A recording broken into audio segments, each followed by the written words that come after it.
Baik, Assalamualaikum warahmatullahi wabarakatuh. Perkenalkan, nama saya Rosid Fakhrur Rosi dengan NIM 10324058. Di sini saya akan menjelaskan tentang hudud 1, hudud 2, kisos dan diat, serta positifikasi hukum Islam yang ada di Indonesia. Yang pertama ada hudud 1, jenis-jenis hukum hudud. Hukuman hudud merupakan jenis hukuman yang ditetapkan secara langsung oleh Al-Quran dan Sunnah dan tidak dapat diubah oleh manusia. Hudud juga bersifat pasti dan ditujukan untuk menjaga 5 hal pokok dalam maqasid syariah. Yang pertama ada agama, yang kedua ada jiwa, yang ketiga ada akal, yang keempat ada keturunan, dan yang kelima ada harta.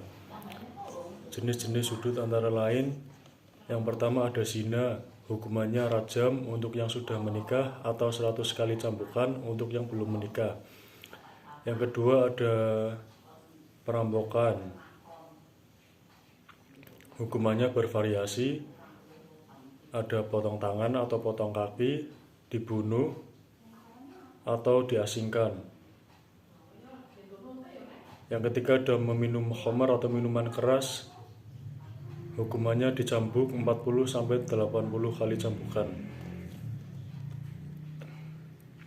Berikutnya ada murtad, hukuman mati menurut hadis sahih, tetapi dengan prosedur dakwah dan istitabah, permintaan untuk bertaubat.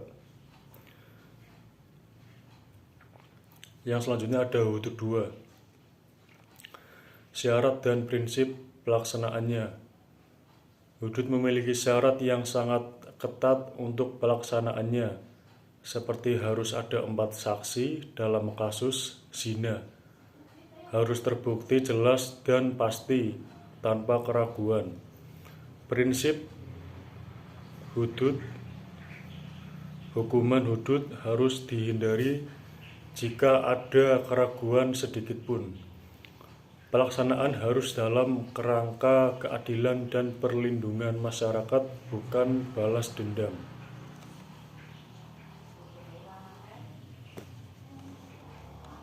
Berikutnya ada kisos.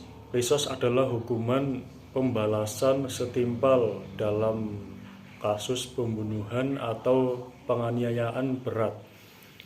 Prinsip dasarnya adalah nyawa dibalas dengan nyawa.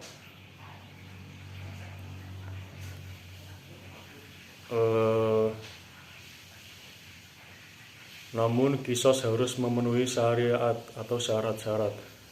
Pembunuhan dilakukan sengaja, korban dan pelaku setara dalam hukum, bukan anak kecil, orang gila, dan sebagainya. Ada bukti dan saksi. Berikutnya ada diat. Diat adalah tebusan atau ganti rugi yang diberikan kepada keluarga korban.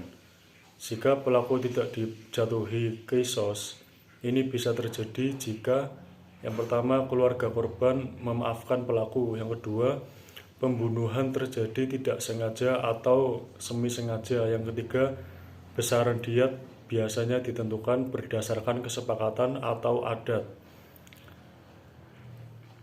Yang terakhir ada reformasi hukum Islam. Reformasi hukum Islam di Indonesia mengacu pada proses penyesuaian dan pembaruan hukum-hukum Islam agar setara dengan konstitusi negara atau Undang-Undang Dasar 1945. Yang kedua ada prinsip HAM dan demokrasi. Yang ketiga ada realitas sosial dan hukum nasional. Contoh reformasi, kompilasi hukum Islam tahun 1989. Pengadilan agama semakin diperkuat melalui Undang-Undang Nomor 3 Tahun 2006. Berikutnya ada positifikasi hukum Islam. Positifikasi adalah pengangkatan hukum Islam menjadi hukum positif, yang berarti berlaku resmi dalam sistem hukum nasional. Hukum Islam diakui secara formal di Indonesia walaupun bukan negara Islam. Selanjutnya ada tantangan dan peluang. Tantangannya yakni pluralisme hukum, resistensi dari kelompok sekuler, dan peluangnya adalah meningkatnya kesadaran tentang hukum syariah, terus partisipasi umat Islam dan dukungan dari beberapa pihak yang terkait. Demikian presentasi atau pemaparan materi dari saya, kurang lebihnya mohon maaf. Wassalamualaikum warahmatullahi wabarakatuh.